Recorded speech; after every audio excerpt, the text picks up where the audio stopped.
I actually changed my video idea last minute before I hit record. We're going to be talking about my experience at the mental hospital, which is nice. We got a cozy setup for it. We got my dog Breadcrumbs here. Say hi to Breadcrumbs. Say hi, Breadcrumbs.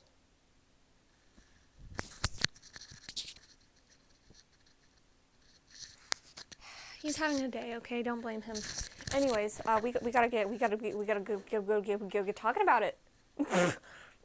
My name's Charlie from the Mage System. I'm the host. I have dissociative identity disorder, and that's mostly what my channel is about. But you know, if you got a lot of trauma, you might have been to the mental hospital at some point, and I have. So I'm gonna talk about that today. So.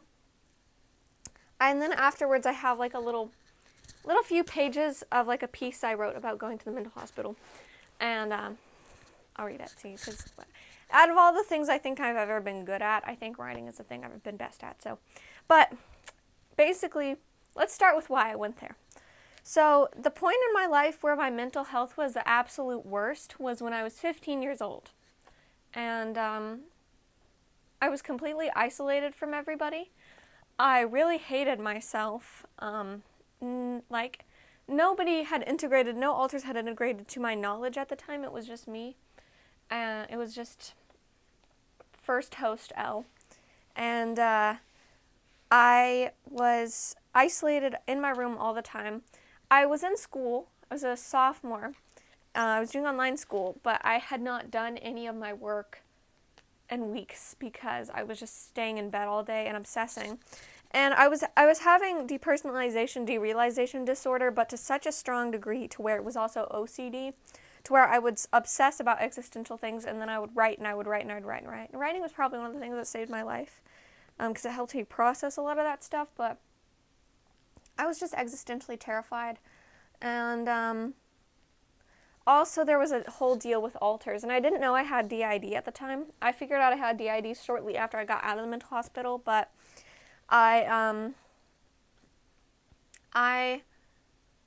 what the fuck was I going to say? Sorry, uncensored swearing. Okay, so I had some persecutors during that time. And I don't really talked about my persecutors much on this channel, and I plan to. They're not really around anymore. But I had a persecutor at that time, and he was called Mr. Self-Destruct. And he did some really mean stuff to me when I was 15, to put it lightly. He was not very nice to me. He was ruining my life, is what he was doing. And if you don't know what a persecutor is, in DID, when you have alters, personalities, some of them are mean to you, and they hurt you, and those alters are called persecutors. But people with DID don't often hurt anybody else any more often than anybody else who doesn't have DID hurts people, so just note that.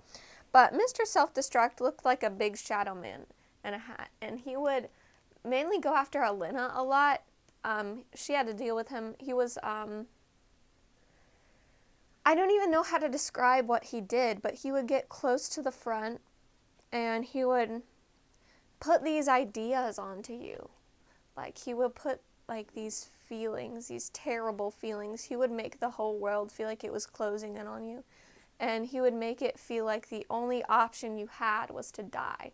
And also, trigger warning for this entire video, self-harm, suicide, eating disorders maybe. Just massive trigger warning, okay? Right. Okay. And I'll tell you this too, that I actually, and this is where the self-harm stuff starts, I have the word whore cut in my arm, and I have it tattooed over now, but what happened was, there was at one point when I was laying in my bed, and I had self-harm normally, because I wasn't feeling good, because I was really depressed, and sorry this video is so dark, I hope you're okay with me joking. But it's all blurred to me now, and I'm not emotionally connected to it, so I'm just like, yeah, this happened! But I had self-harmed, and then I just put my head down, and I was just laying there, and I spaced out.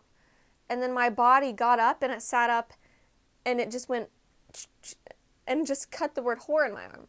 And then I put the razor down, and then I came back to, and I was like, what the fuck did I just do? happened? I don't, you know, like, I just don't know why I just did that. And looking back, it wasn't me. Because I don't know what that word means to me. At the time, I was just like, I guess it just rolls off the tongue, you know what I mean? But it was Mr. Self-Destruct. He was being kind of mean. He was being rude. Rude. I'm so sorry. I don't even know what I was saying. But, I was going to OD on stuff and die because Mr. Self-Destruct had convinced me that breadcrumbs, rude, that I should no longer be alive. And, so I was gonna die. Long story short, I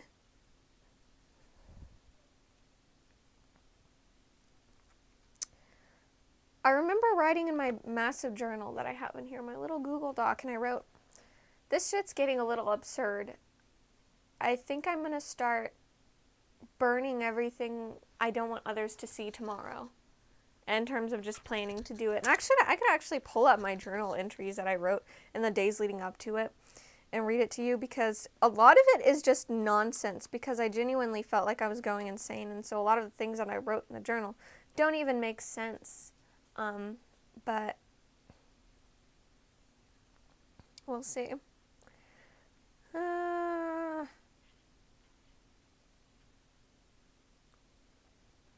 It was in March. Yep. Okay. Thursday, March 4th. Or, it's not Thursday, but March 4th. I can't fucking do this anymore. I can't fucking do this anymore. I have tried so hard to suppress and cope, but it's bigger than I ever imagined.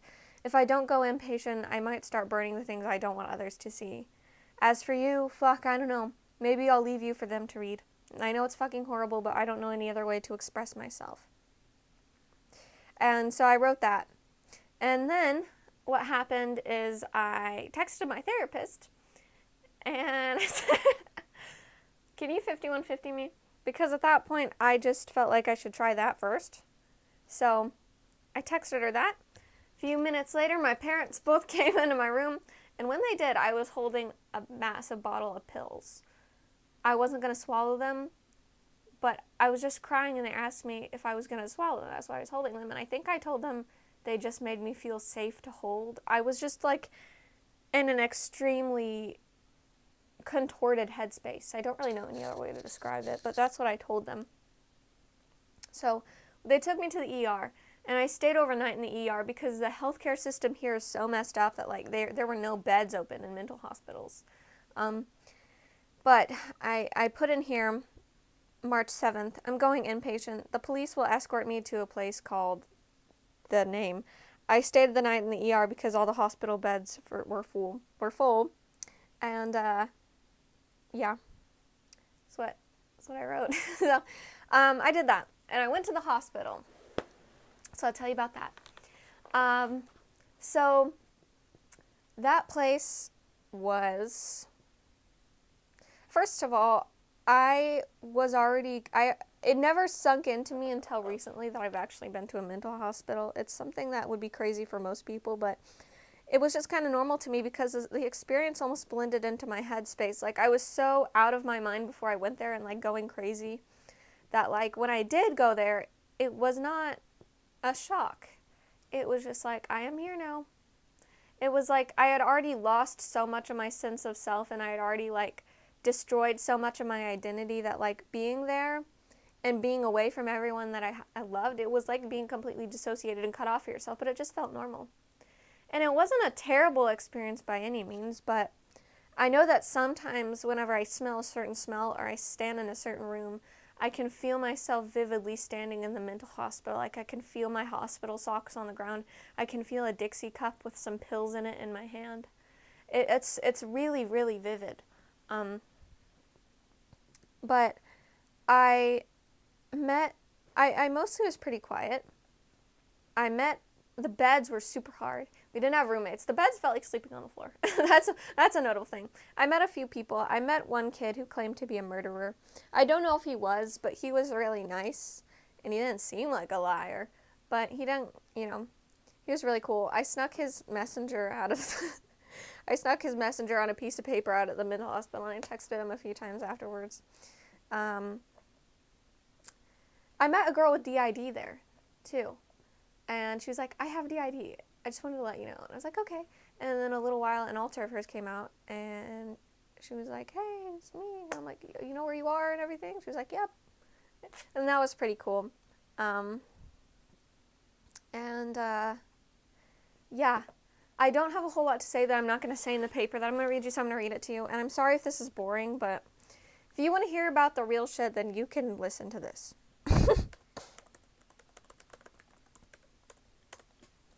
Okay. I submitted this to a writing camp, and they didn't let me in. But I don't think it was because my paper wasn't good enough. I think it was because I wrote about being in a mental hospital, honestly. But here you go. The new work, my experience at the mental hospital. I suppose my ascension into purgatory started at the ascension of the elevator. It ominously creeped up an unknown number of floors while my stomach churned with suppressed terror. I reluctantly looked up into the nurse's sleepless eyes in search of some faint answer of my fate.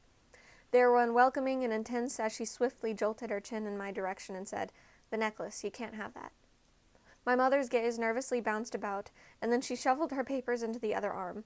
She unhooked the back of my obsidian crystal necklace.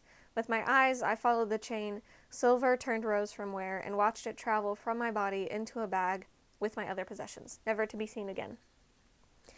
I was startled as the elevator suddenly came to a standstill, its big steel doors grudgingly parted.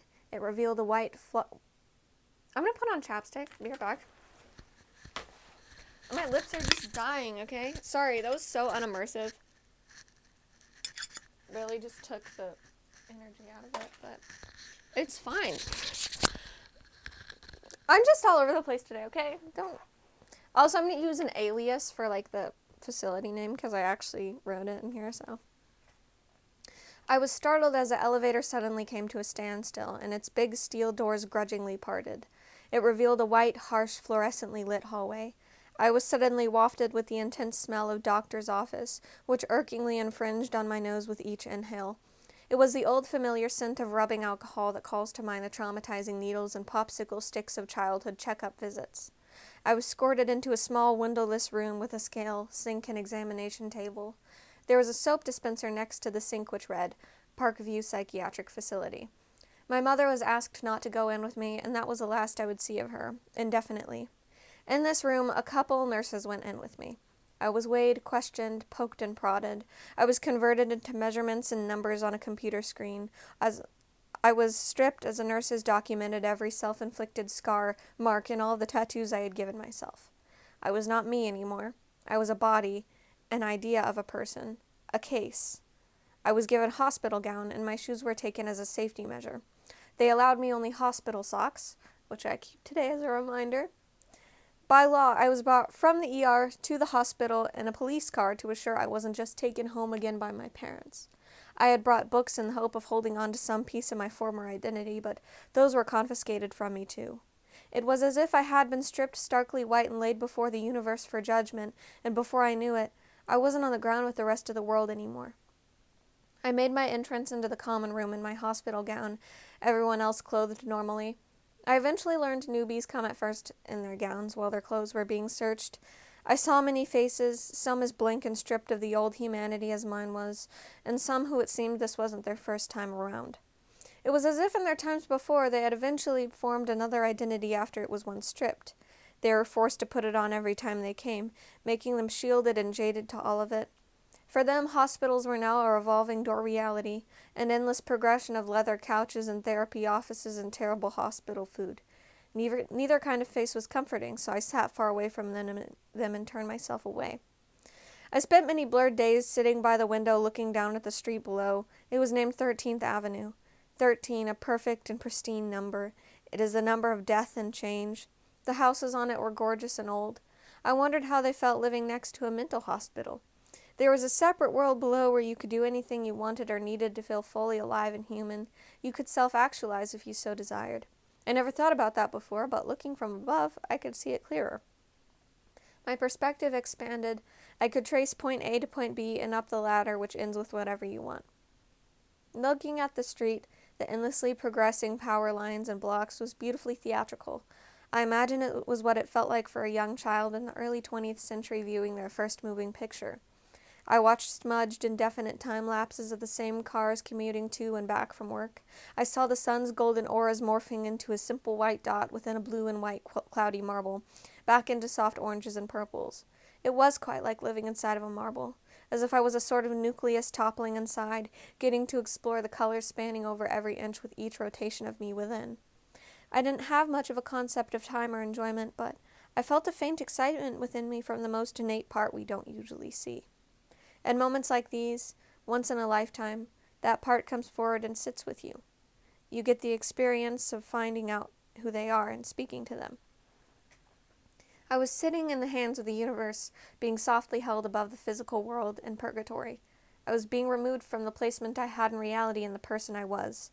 I was taken from all the options I had and reduced to the bare minimum, beautifully untouched by the sun. I was as wise as the day I was born and no more than I had ever been since my birth. The earth was slowly creeping into spring, and I saw the green unfold below. The trees were becoming curious bunches of luscious life.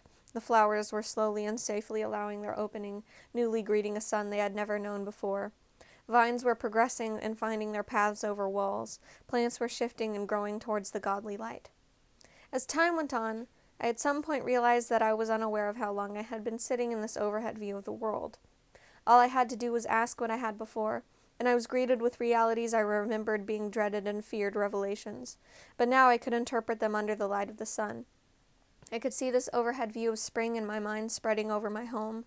I reached my hand out and felt the plexiglass of the window, and my gaze melted gently, and my perspective began to focus on the fingerprints of the many fingers which had reached for it before. I looked at my hands, then my feet, warm with hospital socks. I looked behind me and saw the same fluorescently lit common room, and then my nose was greeted once again with the smell of rubbing alcohol. Not so bad now. I gazed around and saw a new set of faces, as I was the last of the first ones waiting. No one there when I arrived was around anymore. I was then and there planted back in reality. I could now remember where I had been, the hard bed I slept in, and the activities we did. I missed my memory foam mattress, forever imprinted with my shape, and longed for the salt of my body rough against my legs under my own sheets. I missed my books and my dog. So, I closed my eyes and inhaled and exhaled, finally ready. I did so until the doctor's office scent turned into the familiar teenage smell of my bedroom. I could inhale the essence of who I was before, but with a newfound sense of wonder and added element of true identity. I felt my body sinking into memory foam, and so I opened my eyes.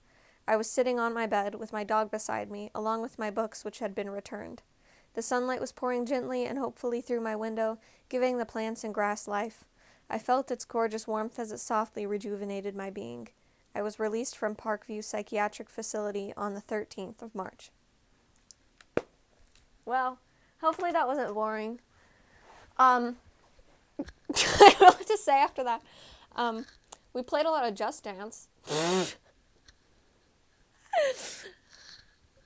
What else do you want me to say? I had an eating disorder before I went there, but then when I got there, I said fuck it, and I just ate everything. That was pretty nice. The minimum to stay was 5 days, but they made me stay 8 days, even though I was trying my best to be like, I'm doing good. I'm ready to go home now. And it did actually, the treatment and care itself didn't help. But what did help was being removed from the things that I did appreciate, like my house and my fucking computer and my nice things. And it made me realize that there are things that bring you joy, you know? And you have to take care of those things. And you have to take care of yourself. But it drove me to a point where I did realize a lot of things about myself. Because while I was in the hospital, we had this thing called journal time where we would write things. And I may have talked about this in my Figuring Out Ahead DID video, because that story comes like right after this story. But in that hospital, I would write and write. And I would write in a special cipher because the staff looked through your books and stuff. And I wrote about a dream that I had. And this dream had a special feeling attached to it that I could not articulate. It wasn't good nor bad, but I named this feeling Alina. And I would write about it. And I knew that in my head somewhere there was a bathtub. What am I even talking about? There's a bathtub somewhere in my head. And I named the other half of my brain that felt more familiar. I named it me. And at some point after I got out of the hospital, I looked through those books and I thought about the bathtub and I realized Alina isn't just this feeling, it's a whole nother figure. And then I realized that DID was a spectrum.